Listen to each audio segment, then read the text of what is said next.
Hello and welcome to another Tri-tutors video. In today's video we're going to be analysing some important quotations from Act 1 of William Shakespeare's Othello. Now the reason why quotations are so important is that we need to be able to select the right quotations so that we can study the right quotations in order to integrate them into our literature essays. Quotes serve the function or serve the purpose to provide evidence for whatever we say. So we need to have quotes in our arsenal for every major theme and every major character, so that whatever we're saying about that character, whatever we're claiming about that character or that theme, can be backed up with evidence. We're going to go through the different quotes now, and you'll see in brackets I've put which character has actually said this quote. Now, that doesn't mean that that quote applies to that character. So Iago may say something, but it could actually work when proving something about Othello or something about Cassio. So bear that in mind as you're going through it. It's really important to make sure that you study a variety of quotes across all different themes and all different characters. So today we're just going through Act 1. You are not expected to know all of these quotes, right? That would be absolutely impossible. There are many quotes here, and we have 5 acts of the play.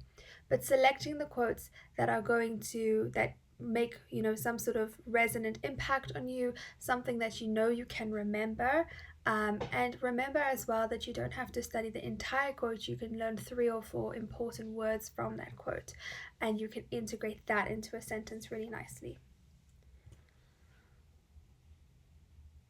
So I do have a whole video on how to integrate quotes in your essay, so I definitely would advise that in terms of the skill, but now we're going to focus on the actual content. So if we look at Act 1, Scene 1, these are all in order, so you can actually go through your Othello text and you can highlight them. Iago says, "I know my price, I'm worth no worse a place." This is when he is upset that Cassio has been promoted, and he says that he knows that he is deserving of that position. When he talks about Cassio, he says he is mere prattle without practice, meaning that he, maybe a studious soldier, but he doesn't actually know how to be a good soldier in the field. He did not deserve that promotion. Preferment goes by letter and affection and not by old gradation. Iago claims that you get promoted these days not because of your merit, but because if you know someone and they like you, then you'll get promoted rather than based on your merit or based on your position. "I follow him to serve my turn upon him." So this is Iago, this is an important quote because it shows us he is going to be manipulating Othello throughout this entire play. He says, "I follow him, I'm going to agree with him, I'm going to be his friend," in order to ultimately stab him in the back. "I'm not what I am," another quote saying the same thing. He's saying, "I'm not what I seem to be." This quote, "thick lips," Rodrigo says this about Othello, and this is a racial slur, and so if you wanted to prove something about the racism evident in the play, you could use this quote to prove that. "I have charged thee not to haunt about my doors. My daughter is not for thee." So this is Brabantio, who is Desdemona's father, and this is when Iago and Rodrigo, they make this plan. They're going to go and tell him that Othello has married his daughter. And Brabantio says to Rodrigo, "I've told you not to stop coming here," because Rodrigo's been obsessed with Desdemona, and Brabantio said you can definitely not marry her. And this is important for later on. Once he finds out that Othello has married Desdemona, he's like, "Oh, I wish Rodrigo would have married her." So you can really see the extent of his racism. "My house is not a grange," Brabantio says that. "You'll have your daughter covered with a Barbary horse," another racial slur over here, which Iago says to Brabantio to really get him upset with Othello so that Iago can enact his plan. "Treason of the blood." Brabantio says this about Desdemona's elopement with Othello. "Charms by which the property of youth and maidenhood may be abused." Brabantio talking about Othello's marriage to his daughter Desdemona, and he says she's been hoodwinked. She has, perhaps has been tricked into this marriage. "Oh, would you have had her?" This is when he says to Rodrigo, "Oh, if only you would have married her," even though he's literally just said that, stop irritating me. I don't want you to marry my daughter. "I may command at most." This is Brabantio talking about his status and his position. He's like, "I'm going to deal with this," and he has power or status. Moving on to Act 1, Scene 2. My services which I have done the Signori shall outtongue his complaints. So Othello says this when Iago warns him, and warns in inverted commas because he has actually stirred up all this trouble in the first place. He says Brabantio is coming. He is going to be mad at your marriage to Desdemona. And Othello says, I have done so much for Venice, and whatever whatever complaints he has, this will actually outweigh it because I've done so much for this country or for this state. I fetch my life and being from men of royal siege. So another thing, he says, I actually come from a royal line. So there should be no problem with my marriage to Desdemona. He is quite naive at this point in terms of the racism he's going to encounter. And he believes that because he is from men of royal siege, because he has this royal bloodline, and the next quote, my past, my title, and my perfect soul shall manifest me rightly. Othello believes that he is actually suitable for Desdemona because of all of the things he's done for Venice, because his roots or his background is is from a royal place, but he doesn't anticipate that Brabantio is not going to care about any of that. By Janus, this Iago says to this to Othello, and this is a Roman god who is the god of duality, and so this is a really nice addition by Shakespeare over here, because by referencing the god of duality, it is foreshadowing how Iago is being, this dual character, how he's saying one thing but he's actually meaning another, and how he is pretending to be Othello's friend when he's really not. He comes to bad intent. Iago warning Othello, once again warning in inverted commas. And then this is how Brabantio approaches Othello. He is screaming at him, and he says, thou foul thief, thou hast enchanted her, mine's not an idle cause. And so he basically says to Othello that he has stolen Desdemona, which is some racism there, some sexism there, lots of things going on. He accuses Othello of enchanting her with magic, and later in scene 3 is going to do the same thing. And then he also says, mine's not an idle cause, because this is when Othello's called to the Duke, and Othello's like, okay, do you really want to fight me right now? Because the Duke is waiting for me. And Brabantio says, no, but mine's not an idle cause, meaning my issue with you is not something trivial. I'm going to come with you to the Duke. Act 1, Scene 3. A Turkish fleet and bearing up to Cyprus. So this is a plot point that is important. The second senator says it. He's not obviously important, but in terms of the plot, this is important because this is going to set everything in motion and lead to the rest of the play happening in Cyprus.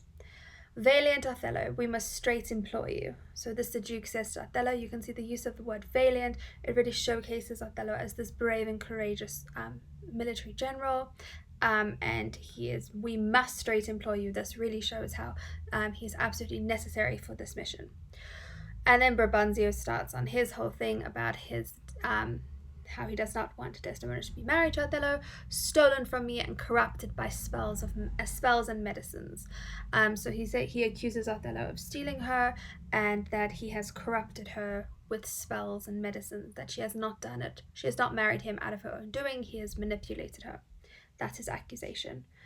And Othello responds, and he says, rude I am in speech. He says, let me tell you what actually happened. Although he puts himself down here, he's like, rude I am in speech. I'm not actually really good at public speaking, which from his next big speech is clearly not true. So you can interpret this as him being perhaps humble, you can interpret it in a number of ways. But he does claim to be rude in speech, meaning like he's not very good at public speaking, but that's really not true if you look at his next speech. To fall in love with what she feared to look on, against all rules of nature. This is Brabantio once again. He claims that Desdemona could not have fallen in love with Othello because how could she fall in love with something that she feared? And he says that their relationship is against all rules of nature. So once again, you can use these quotes if you want to prove this theme of racism in the play. Send for the lady. So Othello or Brabantio is screaming at Othello, the Duke's listening, Othello's listening, and what Othello does is he says, send for the lady, which means like bring Desdemona, and let her actually tell her version of the story. Her father loved me, oft invited me. And so then Othello begins his whole tale, and he's going to explain to Brabantio and the Duke how they fell in love. And what's really interesting is you see the sort of double standard that Brabantio has, because the reason why Othello and Desdemona fell in love with each other, or why they even knew each other, was because Brabantio invited Othello often to his house. And so he's fascinated by Othello and all of his stories, yet he has, because of his race, he does not want him marrying his daughter. So you can really see in this line the duality of the character. Othello recounts his whole story, and he says at the end, "If I had a friend that loved her, I should but teach him how to tell my story, and that would woo her." So he is recounting Desdemona's response to him telling a story of all of his troubles and how he got to where he is and all of the different things that he's done. And Desdemona basically gives him this big hint that she's interested in him, and Othello says that afterwards, "Upon this hint I spake." So after she gave me this hint, that because she basically says, if Othello had a friend and who was attracted to Desdemona, then he should tell him how to tell the story, and that would woo her and that would impress her. And so upon this hint I spake. So upon hearing this, Desdemona clearly is interested in Othello. Othello acts on it and speaks with her.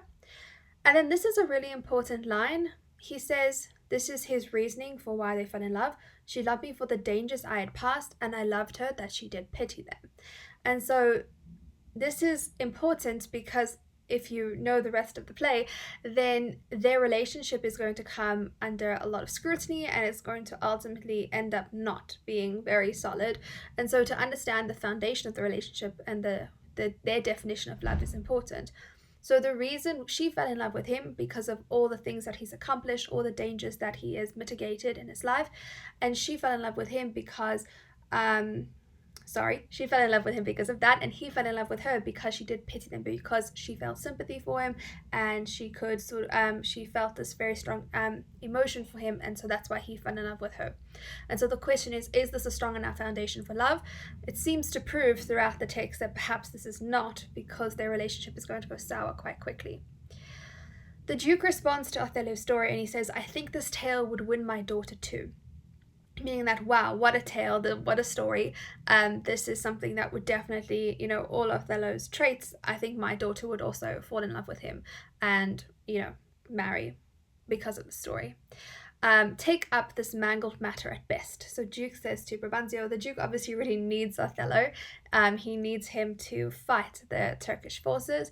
And so he says to Brabantio, initially, remember when he walks in, when Brabantio walks in so angry, the Duke's like, "Do whatever you want, you are in charge, like you can sort of enact any punishment to the person who's made you angry." But now he's like, take up this mangled matter at best, like just make the best of the situation, this is what it is.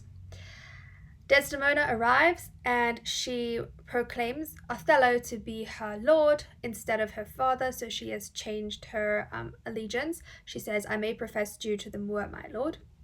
I'm glad at soul that I have no other child." And so Brabantio now is really angry, and he says to Desdemona, "Because of your actions, because of how you've betrayed me," remember he said earlier, like treason of the blood, he says, "I'm glad I don't have any other children to put me through this."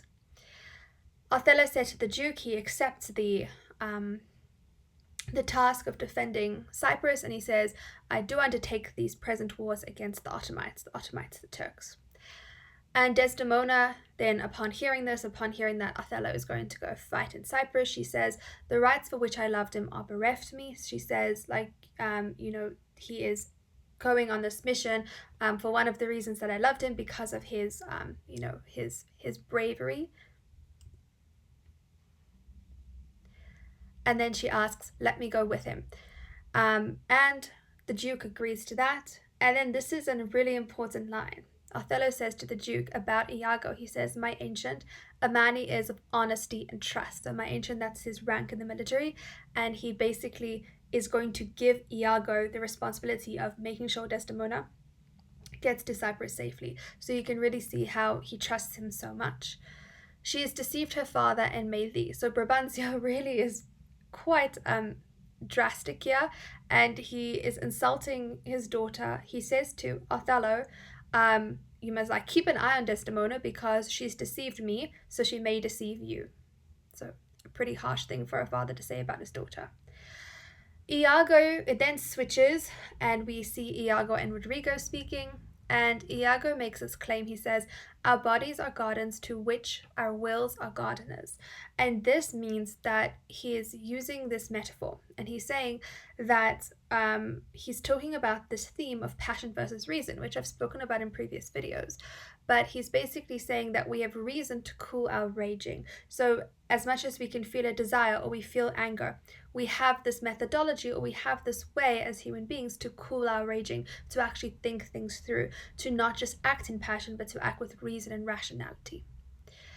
He then tells Rodrigo, "Put money in thy purse," and he actually says this quite a few times in the speech, so you can highlight all those different times. I think he says it about 3 or 4 times, and he's basically saying to Rodrigo, "Give me money, and after you give me money, I'm going to go and continue to make sure that Desdemona leaves Othello and is with you."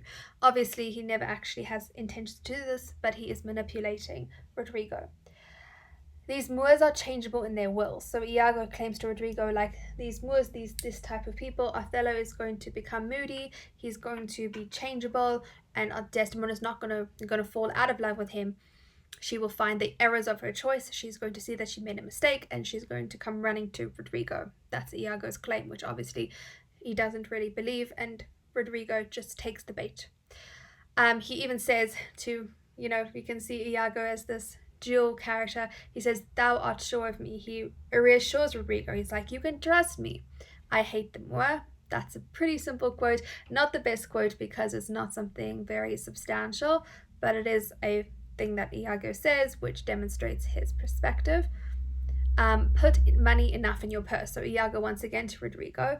Oh, sorry about the spelling error there. He says to him, like, get a lot of money, get a lot of cash so you can give it to me. And Rodrigo is extremely, what should we call it? He's prone to manipulation. He's extremely gullible. He says, "I'll sell all my land. I'm going to get all the money I possibly can, all the cash so I can give it to you. I'm going to sell all my land. And it is thought abroad that twixt my sheets he's done my office." So now we have Iago's soliloquy, where he's going to go and he's going to talk about his intentions, what his plan is, and he is an opportunistic villain. So he is going to create this plan, and he has got so much, ammunition. He's going to keep creating more motivations as he goes along, because his current plan didn't work, right? To expose Othello and Desdemona's marriage did not work. So now he's going to start on his new plan. And he gives another reason for why he's against Othello. He says, "There's a rumor that's circling that he slept with my wife." And he continues on to say, like, he doesn't know if it's true, it's just a suspicion. But anyways, he wants to get revenge. He admits that Cassio is a proper man, but he's going to use that aspect of him to, he's going to use Cassio's sort of properness or his merit against him.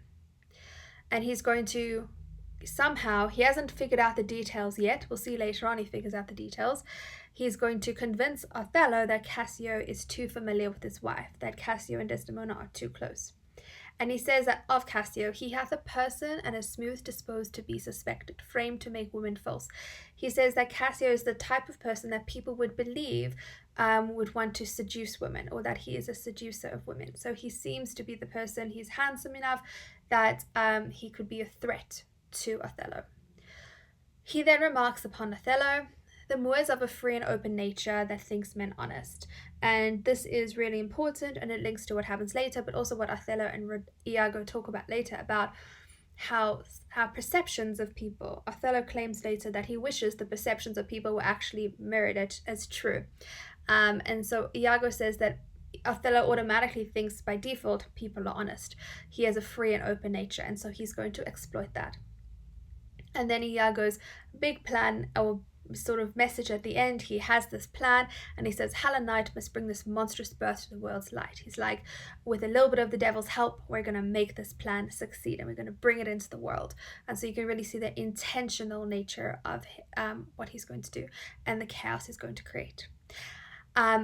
They don't have quotation marks, these quotes, but these are all quotes. Obviously, the brackets are just explaining to you who said what to who. I hope that this was helpful. Make sure you write down maybe like 10 to 15 of these quotes for Act 1 so that you can study them. Also write next to them anything that I've said about them for instance, what theme they relate to, which character they relate to, and hopefully you can create a nice quotes list which you can refer back to whenever you need to study in order to write an Othello essay.